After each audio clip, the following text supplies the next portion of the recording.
Hello friends, welcome back to my YouTube channel. उम्मीद है कि आप सभी लोग स्वस्थ होंगे, मस्त होंगे और अपनी पढ़ाई कर रहे होंगे। तो चलिए आज हम लोग नए टॉपिक की ओर चलते हैं। कुछ आधुनिक रेसों के बारे में जानते हैं। वैसे तो हम सभी ने पढ़ लिया था प्राकृतिक तंतु और कृत्रिम तंतु। ये जो आधुनिक तंतु है उसमें कुछ हम लोग देखेंगे आज कृत्रिम भी है और खनिज तंतु भी हैं। तो इस टॉपिक को कंप्लीट करेंगे जो कि एग्जाम में पूछे जाते हैं। तो इस प्रकार से हम लोग देखेंगे आधुनिक प्रकार के कुछ तंतु। वैसे तो जो कृत्रिम विधि से बनाए गए तंतु हैं वो आज के समय में बहुत ही ज़्यादा पॉपुलर हैं और लगभग 70% भाग इन्हीं पेट्रोकेमिकल द्वारा बनाए गए तंतुओं के वस्त्रों का ही प्रयोग किया जा रहा है। तो इस प्रकार से आधुनिक समय में इस जो कृत्रिम विधि से बनाए जा रहे हैं वस्त्र उनका प्रयोग ज़्यादा हो रहा है, क्योंकि उनको रख रखाव और उनके साफ सफाई में बहुत ही आसानी हो जाती है। तो इस प्रकार से हम लोग देखेंगे कुछ अन्य आधुनिक तंतुओं के बारे में, जिसमें से है हमारा पहला बिकारा। बिकारा जो है वो जैसे लंबे समय से जो वैज्ञानिक थे वो खोज कर रहे थे। खोज करते करते उनके दिमाग में ये आया कि क्यों ना हम लोग मूंगफली और मक्का, सोयाबीन इन सब के दूध से एक तंतु अथवा रेशा का निर्माण किया जाए और उससे वस्त्र बनाया जाए। तो जब उन्होंने धीरे धीरे इस पर खोज कार्य शुरू किया और उसके दूध से यानी कि उसके दूध से इस तंतु को बनाया, तो जो बिकारा है वो सन 1948 में मक्का के दाने से जो दूध प्राप्त होता है उसके प्रोटीन से, जो मक्का के दाने से दूध प्राप्त होता है तो मक्के के दाने के दूध में जीन प्रोटीन होता है, उसके दूध से एक रेशा बनाया जिसका नाम उन्होंने बिकारा रख दिया। 1948 में मक्का के दाने से दूध बनाया और उसी दूध से रेशा बनाया और उसका नाम बिकारा रख दिया। जो मक्के का दूध होता है उसमें जीन नामक प्रोटीन पाया जाता है, तो इसलिए बिकारा के उत्पादन में जो प्रमुख हाथ है वो बिकारा का ही जीन को ही जाता है। ठीक है, अब इसको बनाने की विधि क्या थी बिकारा को? तो बिकारा को बनाने के लिए सबसे पहले मक्का के जीन के पाउडर को फुलाकर घोल के रूप में तैयार कर लिया जाता था और इस घोल को रासायनिक अभिक्रिया करा करके स्पिंडेट के सूक्ष्म छिद्र के मध्य से गुजारा जाता था और उसको फॉर्मेल्डिहाइड के घोल में डुबा करके नरम बना करके और इससे रेशे का निर्माण किया जाता था। स्पिंडेट के छिद्र से मध्य गुजार करके फॉर्मेल्डिहाइड के घोल में डुबा करके इसको नरम, मुलायम और छूने में बहुत ही नरम, मुलायम और स्पष्ट रूप से तैयार किया जाता था। तो उसी से ये रेशा तैयार होता था। इस रेशे को बनाने की यही प्रक्रिया है कि मक्का के जीन के पाउडर को फुला करके उससे एक घोल तैयार करके इस घोल को रासायनिक अभिक्रिया करा के स्पिंडेट के छिद्र से क्या किया जाता था, गुजारा जाता था और उसके बाद से उसको फॉर्मेल्डिहाइड के घोल में डुबा करके इसको नरम और मुलायम धागा तैयार कर लिया जाता था। ठीक है, नेक्स्ट देखेंगे बिकारा की विशेषताएं। बिकारा की विशेषताओं में हम लोग देखेंगे जो बिकारा तंतु है इसकी जो मजबूती होती है वो कुछ कम ही रहती है और ये उनके समान ही मजबूती अपनी रखते हैं। प्रतिस्कंदता एवं प्रत्यास्था का गुण इसमें प्रचुर मात्रा में पाया जाता है। प्रायः यह 40% तक अधिक लंबाई में बढ़ाए जा सकते हैं खींच करके और वो पुनः अपनी स्थिति को भी प्राप्त कर सकते हैं। भीगी अवस्था में ऊन के समान ही ये शक्तिहीन हो जाते हैं। इनकी ताप संवाहकता कम होती है, अतः यह गर्म प्रकार के वस्त्र होते हैं। नमी शोषण क्षमता कम रहती है, परंतु ताप बढ़ने पर नमी अवशोषण क्षमता जो होती है वो बढ़ जाती है। देखेंगे इनको जो धोना होता है वो काफ़ी आसान होता है धोने के बाद बिकारा के वस्त्रों को निचोड़ना नहीं चाहिए और हमेशा इस पर हल्की इस्त्री का ही प्रयोग करना चाहिए, हल्का गर्म इस्त्री ही करना चाहिए। क्षार व अम्ल का भी इन पर कोई हानिकारक प्रभाव नहीं पड़ता है। कीट व फफूंद का भी कोई प्रभाव नहीं पड़ता है। क्षारीय व अम्लीय किसी भी रंगों में इसको रंगा जा सकता है। इस प्रकार से देखा जाए तो जो बिकारा के वस्त्र होते हैं वो आधुनिक समय के लिए काफ़ी यूजफुल हैं और जो बिकारा का जो तंतु होता है उसको अन्य तंतुओं को साथ में मिला करके बनाया जाता है। अब देखेंगे सरण। सरण एक प्लास्टिक तंतु है। यह विनाइलिन क्लोराइड और विनाइल क्लोराइड के रैखिक सहबहुलक से निर्मित होता है। इसको बनाने की विधि देखेंगे। जो विनाइल क्लोराइड और विनाइलिन क्लोराइड है उसको एक ही में मिश्रित करके उसका सहबहुलीकरण की क्रिया करा करके एक चूर्ण तैयार किया जाता है। यानी कि जैसे मान लीजिए हम लोगों को अगर मिश्रित धागा तैयार करना हो तो कई धागों को आपस में मिला करके फिर बटाई करके एक मिश्रित धागा तैयार करेंगे। तो ठीक उसी प्रकार से जो विनाइल क्लोराइड है और विनाइलिन है इसको आपस में मिला करके और उससे सहबहुलीकरण की प्रक्रिया कराया जाता है और उसको एक चूर्ण के रूप में तैयार कर लिया जाता है। फिर इस चूर्ण को घोल बना करके स्पिंडलेट के छिद्र से निकाल करके और धागे का रूप दिया जाता है। तो इस विधि के द्वारा क्या होता है, सरण का तंतु तैयार हो जाता है। क्लियर है? देखेंगे सरण की विशेषताएं।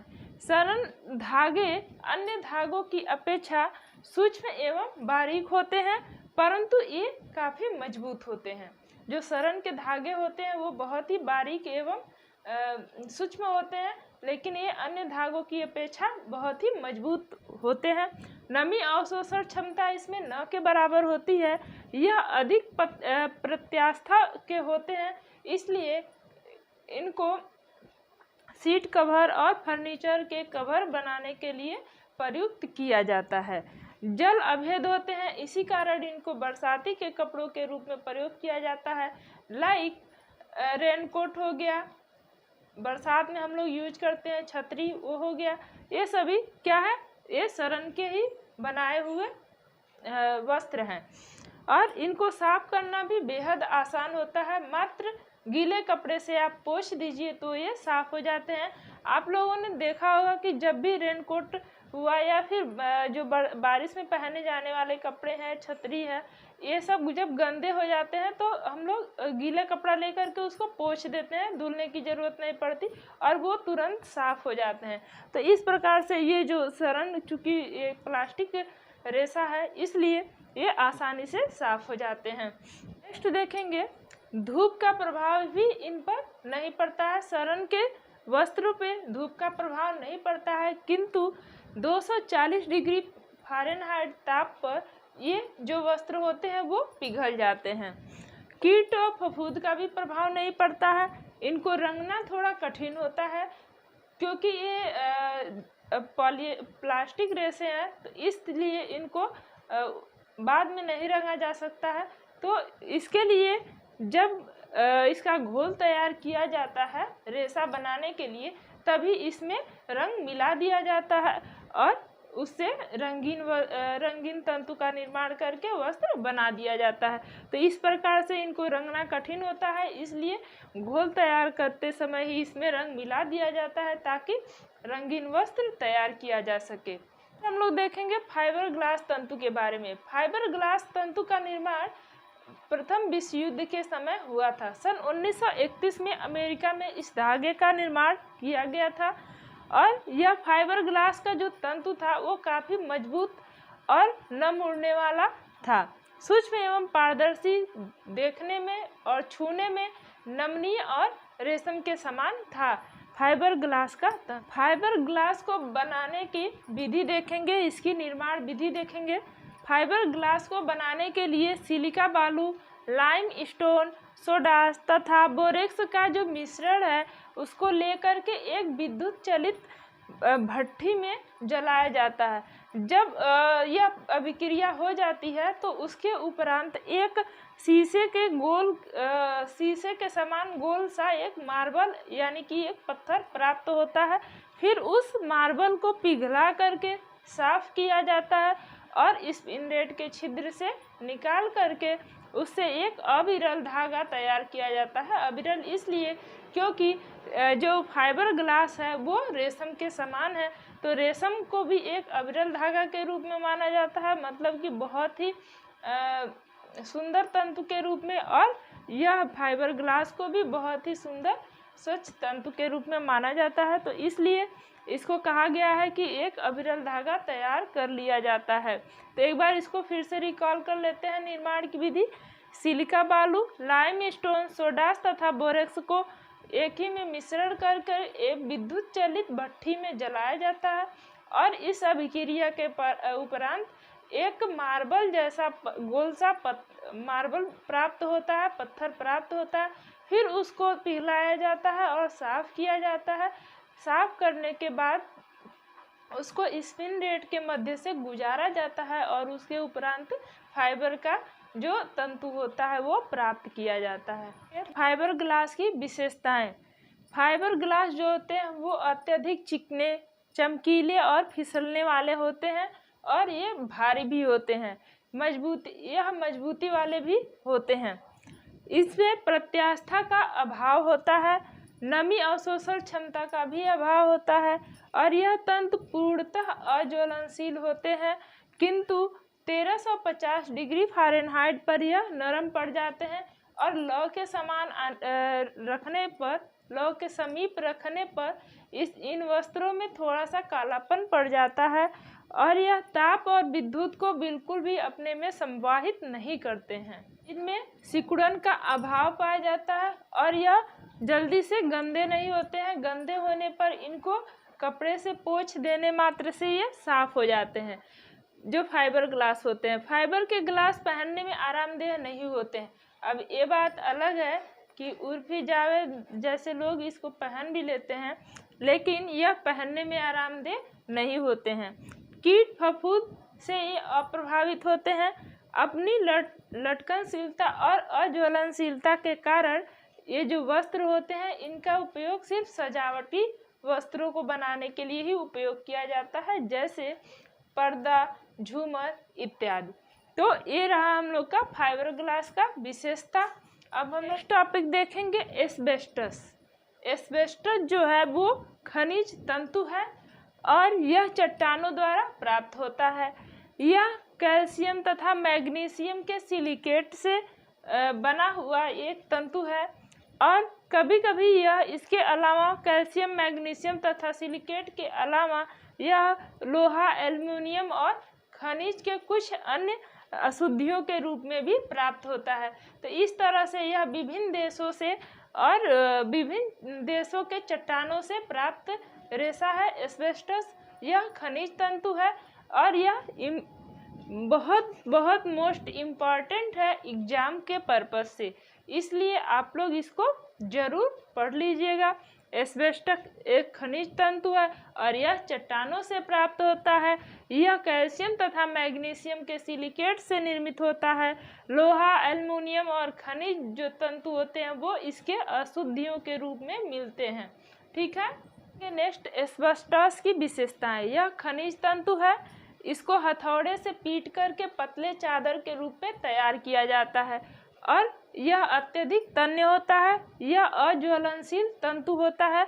ये अम्ल एवं जंग के प्रति प्रूफ होता है, अर्थात इस पर अम्ल और जंग का कोई प्रभाव नहीं पड़ता है।